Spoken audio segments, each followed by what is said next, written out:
I'm Don from DIY Life Tech, and this is a look at how to fix a toilet that's running. So you'll know that your toilet is running if you flushed it, and after probably 2 minutes or so, you can still hear the water flowing. So you can listen, you can hear that.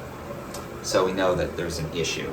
And this will waste a lot of water if you don't fix it. Luckily, it's generally a very easy fix. So we're going to remove the back of the toilet here. And don't worry, this is all clean in here. It's got no contact with the toilet bowl. And we want to look here, there's the stopper that's supposed to go down after the flush is finished, block off the water and let it fill up again. And typically, the most common reason that a toilet will keep running is that something gets stuck and that gets stuck open.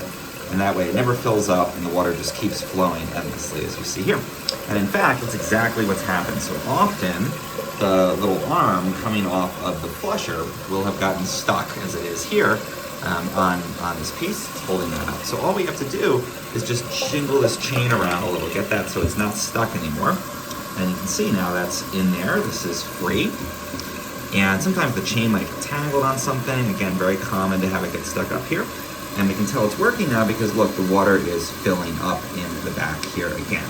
So that's what we want to see. We want to see that everything's filling up. Once we feel confident that it is resolved and this piece is down, then we can put the top back on. Another thing that can happen, sometimes the chain will actually break or even come off here. You can reattach it. It's generally got a little pin to attach it. You can easily get a new one of these chains too if you need to. But whatever it is, you can see now we've resolved that particular issue. It's not stuck anymore. The water is switched off. It's not running. Go ahead and put the tank back on, the lid of the tank back on. It can be heavy, so just be careful. Now let's give it a test flush, and we are good to go. So that's how we fix a toilet that's running.